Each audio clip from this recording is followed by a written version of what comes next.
does it mean? Kinchana means somebody who has even something to call and to feel their own. If your mind is gripped with God and God fills your mind, you will not have place for any other possession at all. So you become non-possessive. What did I say? Non-possessive. No aspiration for possessing anything at all. This is what you feel. Non-possessive. Nishkinchana. Such people are called the Nishkinchanas. In the 10th skandha, in a conversation between Krishna and Rukmini, he describes himself as a Nishkinchana. Nishkinchana vayam nunam Nishkinchana jana priya tasmat prayena nahyadhya Maam bhajandi sumadhyame. This is what he tells Rukmini, and Rukmini started crying. My dear Rukmini, you are well born. I am not so well born. You understand? Soon after my birth, I had to be stolen to the cowherds at Rina. I did not have a royal heredity at all to enjoy. So I was catching hold of the tails and horns of the cows, completely covered by the hoof dust. I came back. So I am not a worthy suitor for you at all. So you made a mistake. I am a Nishkinchana. And who likes me, you know? Nishkinchana jana priya. Only the poor people and ascetics and wanderers, they like me. A very good-looking princess like you, I should not have been married by you, he says.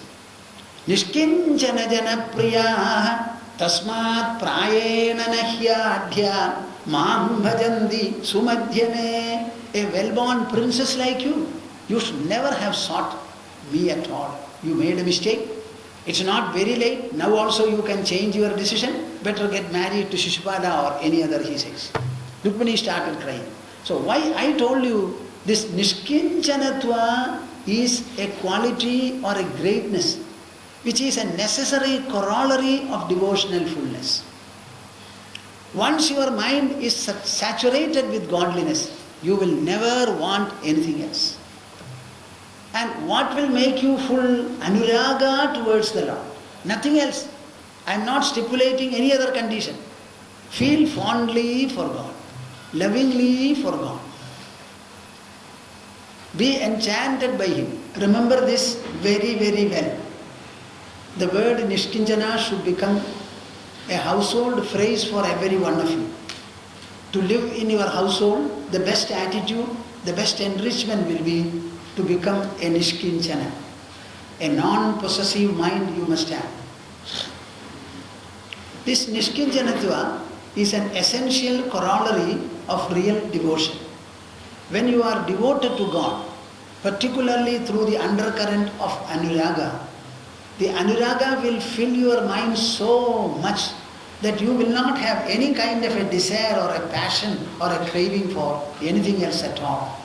Srimad Bhagavata excels in exposing repeatedly that Bhaktya Sanjataya Bhaktya. By the ordinary and conventional practices of devotion, there will come a time when the mind naturally picks up real devotion to the Lord, and in that devotion there will be fondness filling your heart with a lot of joy, ecstasy, freedom, nothing else. That kind of a Nishkinchanatva they will attain. Nishkinchanamayi anurakta chetasaha shanta mahantaha. Their mind will be free of desire. That desire-free mind is called Shanta mind, the calm and peaceful. Actually it means Shama Guna Shilaha, the mind which is associated with Shama Guna, non-desiringness. Mahantaha, they are the people who have a very high and magnificent aim and objective in life. Ordinary people, what kind of an objective do they have? Get born, be growing, have some reasonable education, get employed, get married, have a couple of children, become grandfathers, grandmothers, and finally go. This is what everyone has done in this world. Now when I ask you a question, do you know your grandfather's father? No, I don't know.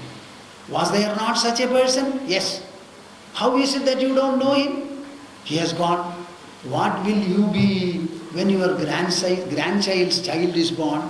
You will also be nowhere. Nobody would know anybody. Everybody is going. Time is devouring all people here. So we don't have a great objective. Live like animals, birds, reptiles and insects. But human insects, human reptile, that's all the difference. You must have a magnificent aim before you. What is that? To use your inner resources called the mind, intelligence and ego and realize the Supreme Lord in your own heart. Nothing short of it. So these are the people who have a magnificent aim. Mahanta, they are Mahatmas. How do they become Mahatmas? Akhila Jiva Vatsala. Akhila Jiva Vatsala. They have got Vatsalya, not love, affection. Affection is that which a mother will have towards her little child. That Vatsalya they will have towards whom? Akhila Jiva Vatsala. Affection, unstoppable affection towards all the creatures and beings in the whole world upon the earth. Akhila Jiva Vatsala. So what are the beautiful adjectives Krishna uses? Nishkinjana Mai Anurakta Chetasaha Shanta Mahanto Akhila Jiva Vatsala Kamairana Labdhadiyo Jushandiyad. When the mind becomes pure, devotional, wholesome in this manner, their intelligence, dhiya, analabdha, kamaihi, analabdha dhiya. Their intelligence will not be enveloped by, encircled by any kind of a desire at all. So the intelligence and the mind become absolutely pure. They start shining with the best of puerile luster, glamour or grandeur, I should say. Kamairana labdhadiyo jushandiyad. With such an intelligence and mind, whatever intrinsic inner happiness they are able to enjoy, they are able to experience. How can the ordinary people of the earth, the worldly people, the domestic people, the householders, how will they be able to understand it? Uddhava. Tannairapeksham navidusukham mama. Sri Krishna describes that comfort and happiness as nairapeksham. Apeksha means constantly craving for something, depending upon something. Nirapekshada means not doing so. There is no expectation, there is no craving, there is no undue interest in anything. So the mind is graced by the quality called nirapekshada, non-expectation. That is what it means. So this kind of a non-expectational sukha that they derive from their own heart, sukham mama na viduhu. Ordinary people will not be able to know it at all. My dear viewers, you have to go into this verse and understand what can devotion mean to the human heart and how does it fill your mind and intelligence. How is it driving you to a state of inner abundance and fullness and opulence. Nishkinjana mahi anurakta chetasaha shanta mahamdo akhila jiva vatsalaha kamairana labdhadiyo jushantiyad tannairapeksham navidusukham mama. Srimad Bhagavata consists of 12 skandhas. I must have said it, I will again say. We are primarily focusing on the 11th skandha called the Mukti skandha. But I would like you to go to I would like to take you to the 12th skandha, where Sudha makes some concluding observations and statements.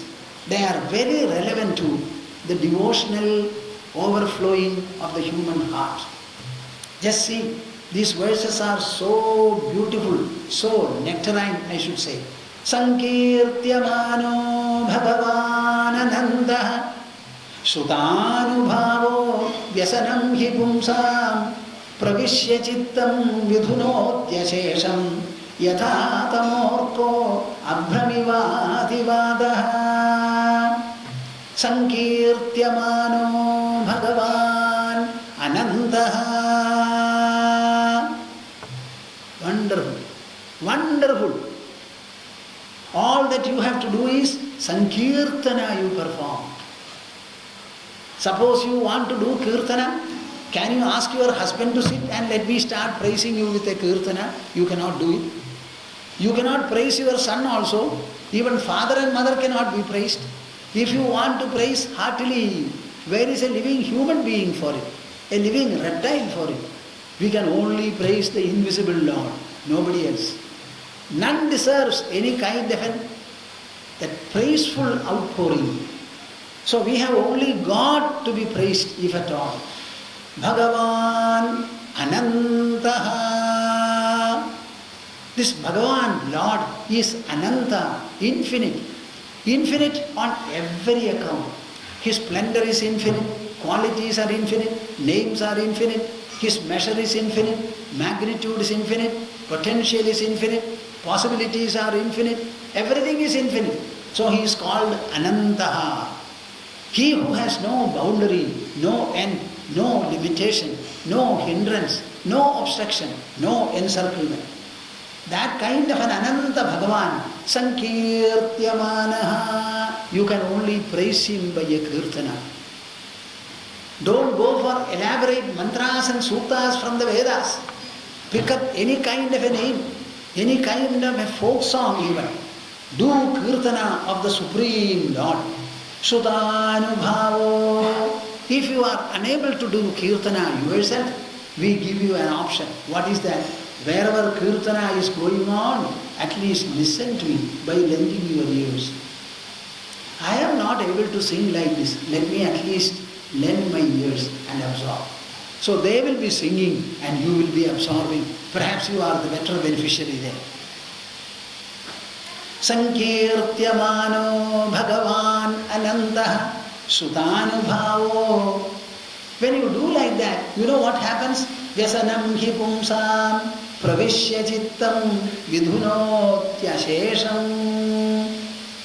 When anywhere a devotee calls out to God in a wholesome, wholehearted, pure, unadulterated manner, no formality is there with God. He simply comes and enters his heart. Mark my words. Pravishya chittam, entering the mind. Vidhunotyashesham. It is then God's job to remove, to wipe off all the inauspiciousness and sinfulness that you have. Vyasanam hi pumsam. Whatever may be the extent, magnitude and depth of your grief, leave it to God. Only do kirtana, kirtana, nothing else. Automatically He enters your heart. Here is a devotee, here is a human who has made his heart full and open, full and open. Mrisha girasta hyasatira satkatha na kathyate yad bhagavan adhokshajaha tadeva satyam taduhaiva mangalam tadeva punyam bhagavad gunodayam. Mrisha girasta hyasatira satkatha. What does it mean? Mrisha, it is in total vain. Giraha, taha, giraha. Hyasatira satkatha. Whatever types of literature you read, maybe detective novels or some other novels and other things also, for spending your time, they are all in vain. They do not serve any purpose at all. Mrisha girastaha. Throughout the day, everyone is speaking. What is it that you are speaking? And what is the gain that you have at the end of the day? Are we not using our tongue for a number of hours? And whatever types and kinds of talk you make, are they in any way promotional in your life? Do they have an elevating effect, a promotional effect? Out of the 24 hours of the day, we invariably sleep for about 7 to 8 hours. 16 hours we are awake and wakeful. Part of the time you are spending with your own family members. So there is an inter-family member interaction there, domestic or residential. Then people who have profession, they go to their office or marketplaces. There they interact with the customers, clients or colleagues and the others. Sometimes you go to the society. So societal interactions are there. In all these, if you examine, how many elevating words or how much of elevating articulation you have. Think about it. So he says, Na kathyate yat bhagavan adhokshajaha. Words and phrases, terminology, sentences, paragraphs, which you are speaking, if they don't carry any kind of a touch, any kind of a reference to the adhokshajaha, this word is very, very important. Lord who is imperceptible to the senses. Whatever is outside, the senses can perceive. If God is adhokshajaha, imperceptible, He has to be within your body. So in reality, the God's presence is always only within your body. My dear viewers, be specific about it. Make no mistake. God whom you are worshipping, adoring, trying to approach and propitiate in different ways, various ways, understand that He is not outside but inside. So you may ask me a question, Swamiji, if it is so, then why are we running here and there? Ask this question to yourself and find an answer. There is no point in running. We are running not knowing that He is within. So Srimad Bhagavata repeatedly emphasizes, Adhokshajaha, Adhokshajaha.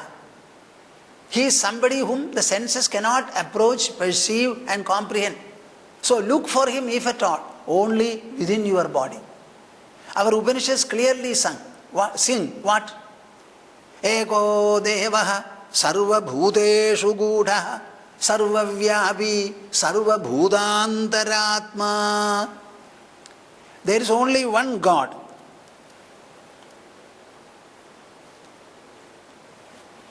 There is only one God. And that God is hidden in every being and in all beings. And He is the Antaratma, the indwelling self of all creatures. So let us be very, very clear about it and make no mistake. Mrisha girasta hyasadira satkatha na kathyate yat bhagavan adhokshajaha.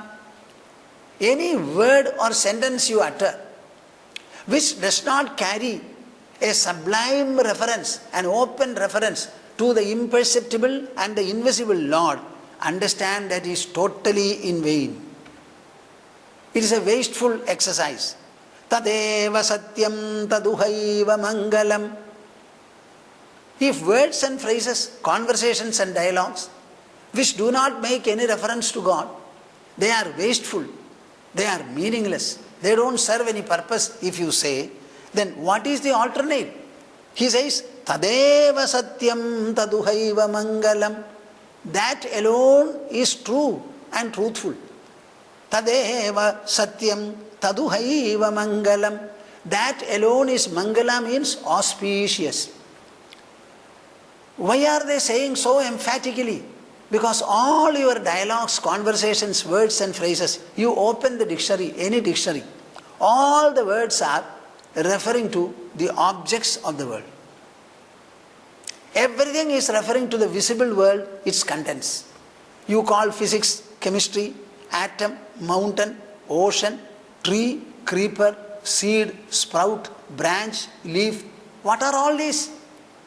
All these are references to external objects. And these objects are perishable. Perishable.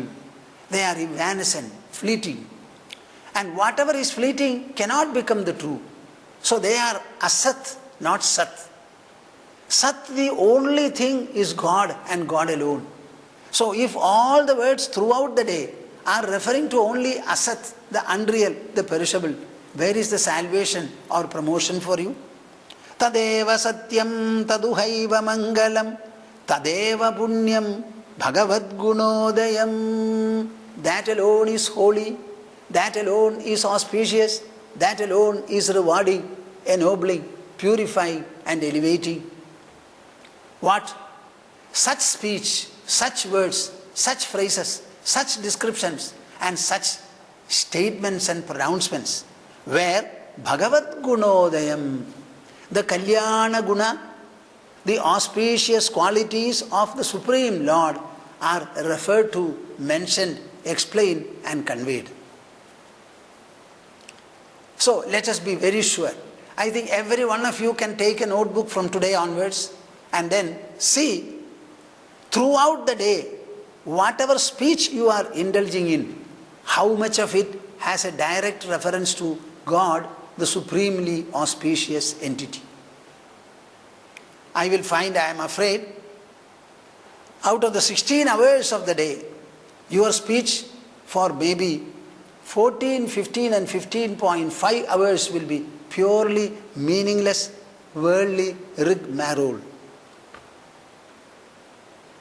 Maybe half an hour if you sit in a place and chant the name of God, that period we can say it is auspicious, holy and pious. This is what is going to happen.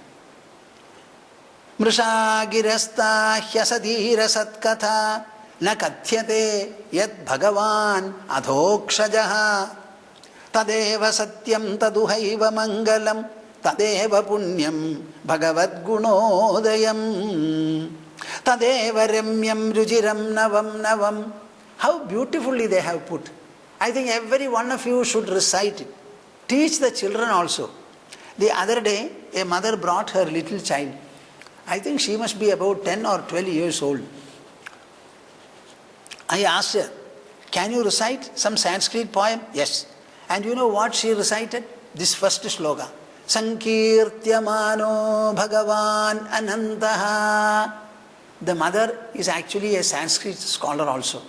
So she has taught the child this particular verse. In this manner, you should recite. I am receiving some letters from our Malayalam viewers saying that, Swamiji, please give us a few verses which we can recite, learn ourselves, and also impart to children for their daily recitation. So people have started feeling that they should do something like this. Tadeva ramyam rujiram navam navam tadeva shashvan manaso mahotsavam. Beautiful, beautiful. Tadeva shokarnava shoshanam nrinam yaduttama shloka yasho nugiyate tadeva ramyam rujiram navam navam. Such a beautiful statement. How can I bring the same spirit in English before all of you? Tadeva ramyam. That alone is alluring, enchanting, fascinating. Rujiram navam navam. Tasteful and delicious, sweet. Navam navam. Newly, newly. Refreshingly sweet, refreshingly delicious, refreshingly auspicious. Tadeva ramyam rujiram navam navam tadeva shashvan manaso mahotsavam. What a beautiful description is this. Tadeva shashvan manaso mahotsavam. See how beautifully it has been explained. That alone, shashvad manasaha mahotsavam.